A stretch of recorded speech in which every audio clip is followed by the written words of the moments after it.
சட்டமன்ற அறிவிப்பில் நம்முடைய மாண்புமிகு முதலமைச்சர் அவர்கள் புனித பயணம் மேற்கொள்ளக்கூடிய இஸ்லாமிய சமுதாயத்தை சார்ந்தவர்கள் தங்கி செல்வதற்கு விருந்தினர் மாளிகை விமான நிலையம் அருகிலே 60 கோடி ரூபாய் அளவில் கட்டுவதற்கான உதவியும் பண்ணியிருக்கிறார்.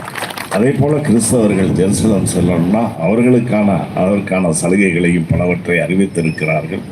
ஆகவே எல்லா வகையிலும் இந்த இனத்தை பாதுகாப்பது மட்டுமல்ல, இந்த இனத்தை சிறுபான்மை இனமான இஸ்லாமிய கிறிஸ்தவ மக்களை பாதுகாவலுடைய அரணாக இருக்கின்ற இயக்கம் திராவிட முன்னேற்ற கழகம் என்பதை சொல்லி, அத்தகைய இயக்கம் நீங்கள் இந்த நடவடிக்கை மட்டுமல்ல, இன்னும் எதிர்காலத்தில் இத்தகைய நடவடிக்கைகளை எடுத்தீர்களே ஆனாலும் அதற்கு திராவிட முன்னேற்ற கழகம் மற்றும் அரசியல் கட்சியினுடைய தார்மீக உங்களுக்கு அந்த ஆதரவு என்றைக்கும் இருக்கும் என்பதை சொல்லி, இந்த நல்ல நேரத்தில் நம்முடைய முயற்சிகள் வீண் போகாமல் வெற்றி பெற வேண்டும், வெற்றி பெறும் வரை நாம் ஓயாது உழைப்போம் என்று கூறி விடைபெறுகிறேன். நன்றி, வணக்கம்.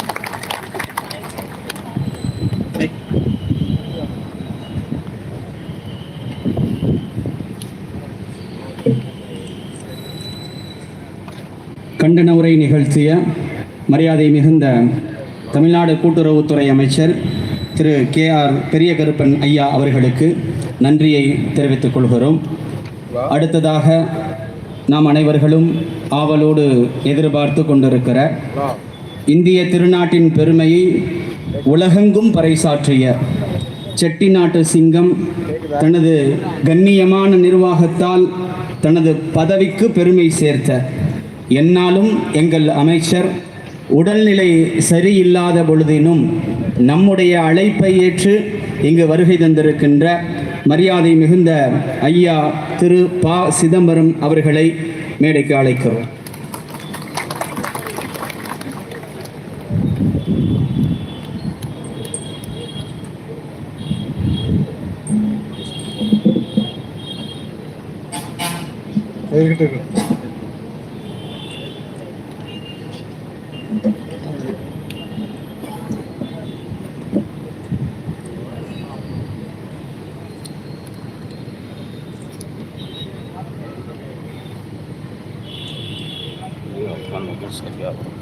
எல்லோருக்கும் வணக்கம். தமிழ்நாடு ஜமாத்துல் உலமா சபை சார்பில்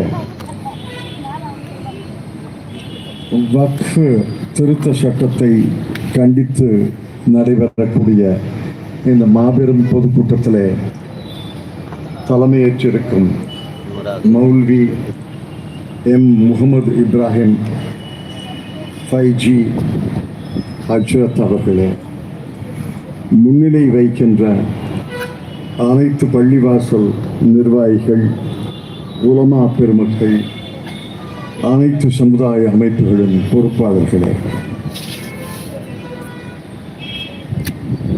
இங்கே வரவேற்புரை, நிகழ்ச்சி தொகுப்பு, துவக்க உரை என்று நிகழ்த்திய மரியாதைக்குரிய முகமது ஐஹரியா நாஃபி அவர்களே, ஷேக் முகமது அரிசி அவர்களே, முகமது ஃபத்து சிறப்புரையாற்றிய அன்புக்குரிய நண்பர் தமிழ்நாடு கூட்டுறவுத்துறை அமைச்சர் மாண்புமிகு சகோதரர் பெரிய கருப்பன் அவர்களே,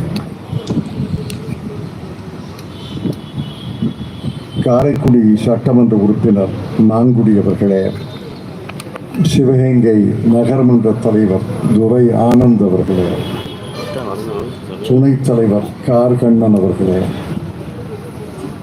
இந்திய கம்யூனிஸ்ட் கட்சியினுடைய தலைவர் PL ராமச்சந்திரன் அவர்களே, விடுதலை சிறுத்தைகள் கட்சியினுடைய மாவட்ட செயலாளர் வழக்கறிஞர் பாலையா அவர்களே, இந்தியன் யூனியன் முஸ்லிம் லீக் மாவட்ட தலைவர் ஹைதர் அலி அம்பலம் அவர்களே, மனிதநேய ஜனநாயக கட்சியினுடைய துணை பொதுச் செயலாளர் சைஃபுல்லா அவர்களே, தமிழ்நாடு முஸ்லிம் முன்னேற்றக் கழகத்தினுடைய மாவட்ட தலைவர் MTS துல்கருணை சேட் அவர்களே, SDPI கட்சியினுடைய மாவட்ட தலைவர் டாக்டர் அப்துல் கலாம் அவர்களே, இந்திய கம்யூனிஸ்ட் கட்சியுடைய